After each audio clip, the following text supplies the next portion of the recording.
जुन्नरच्या लगत 2-3 किलोमीटर अंतरावरची ही भकास पडलेली इमारत. आतमध्ये अनेक कोटींचं साहित्य गेली 10 ते 15 वर्ष धुळकात पडलंय.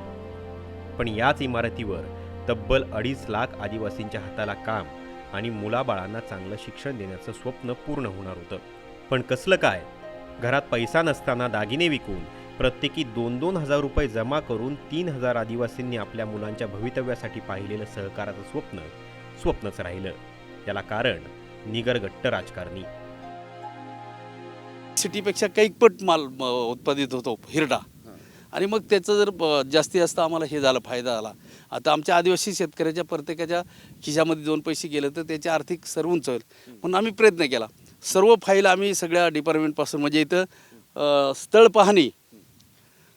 पाहणी करण्यापासून तर मग आता काय रखडलं आत्ता फक्त काय झालंय की आम्ही जे आदिवासी मंडळी एकत्रित आलेलो आहेत, हे असं एक जण कोण कुठल्या एका पक्षाचा नाही आहे. आणि प्रत्येक पक्षावाले जेव्हा आम्ही प्रत्येक पक्षाकडे जातो, मग राष्ट्रवादी असेल, काँग्रेस असेल, शिवसेना असेल, BJP असेल, त्यांच्याकडे गेलं हो साहेब करायचं नाही कोण म्हणत नाही. पण प्रत्यक्ष मिटिंग लावून किंवा मिटिंगा पण झाल्या. आता CM साहेबांबरोबर झाली, अजितदादांबरोबर झाली, विशेष बाब म्हणून यांना 4 आठवड्यामध्ये पैसे रिलीज करायचे असं पण ठरलं. त्याचे प्रोसिडिंग आहेत आमच्याकडे, पण प्रत्यक्ष तसं काही घडलेलं नाही आणि आजपर्यंत 1 रुपया आम्हाला मिळालेला नाही. जुन्नर, खेड, आंबेगाव आणि अकोले परिसरात तब्बल 2 ते 2.5 लाख आदिवासी राहतात. जंगलात शेती करून ते आपला उदरनिर्वाह चालवतात आणि मुख्य प्रवाहात येण्याची धडपड करतात. शेतीत काही मिळत नाही म्हणून जंगलातला हिरडा गोळा करून ते विकून 2 पैसे मिळतील का हे पाहतात. हिरड्याला आयुर्वेदामध्ये खूप महत्त्व आहे आणि सगळ्यात महत्त्वाचं, हिरड्यातून अनेक ॲसिड तयार होतात.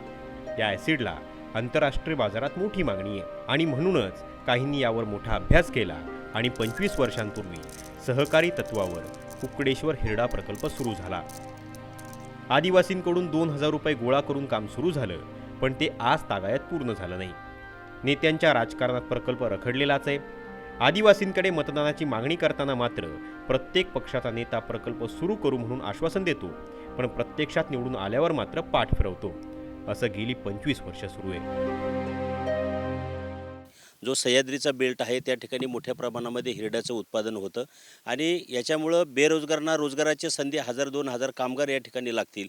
त्याच्यानंतर मोठ्या प्रमाणामध्ये बाजारपेठ हिरड्याला बाजारभाव मिळेल का, जेणेकरून आदिवासींचं जीवनमान आणि राहणीमान उंचवण्यासाठी फार मोठी संधी आहे. शासन एकीकडे म्हणते आदिवासींच्या कल्याणासाठी करोडो रुपयामध्ये निधी येतो आणि तो खर्च न होता परत गव्हर्नमेंटला तो रिटर्न जातो. आणि मग कुठेतरी आदिवासींच्या हिताच्या दृष्टिकोनातून जर शासनाने हा मोठ्या प्रकारे जर या ठिकाणी आज आमची किती 10-12 कोटीची मागणी का, जेणेकरून जे 25-30% काम राहिले हिरडा कारखान्याचं, ते हिरडा कारखान्याचं काम झालं पाहिजे. आणि म्हणून उपमुख्यमंत्री असतील, मुख्यमंत्री असतील, यांनी जर खास बाब म्हणून या कुकडेश्वर आदिवासी औद्योगिक हिरडा कारखान्याच्या निमित्तानं जर खरं खासबाब परवानगी नक्की दिली तर नक्कीच याचं आदिवासींचं कल्याण झाल्याशिवाय राहणार नाही असं या निमित्तानं मला वाटतं. कर्जाच्या बोजात प्रकल्प अडकलाय. सरकारनं 5-10 हजार कोटी रुपये दिले तर जुन्नर, आंबेगाव, खेड आणि अकोले परिसरातील लाखो आदिवासींच्या हाताला काम आणि मुलाबाळांना शिकवण्यासाठी 2 पैसे मिळतील. कुकडेश्वर आदिवासी हिरडा प्रकल्प संघाचा हा प्रकल्प पूर्ण झाला तर आदिवासींचं स्वप्न प्रत्यक्षात येईल. याच्याशी राजकारण झालं नसतं, कारण ज्या वेळच्या असणारे आमदार खासदार यांनी फक्त आमिष दाखवली या समाजाला, फसवण्याचं काम केलं. कारण जर त्यांनी मनात आणलं असतं, कारण मी खास करून उल्लेख करीन की या ठिकाणी निश्चितपणाने आपल्या शेजारच्या अकोले तालुक्यातील असणारे आपले मधुकरराव पिचटजी हे देखील मंत्री होते. त्यांनासुद्धा वाटत होतं की या ठिकाणी हा कारखाना उभा राहावं.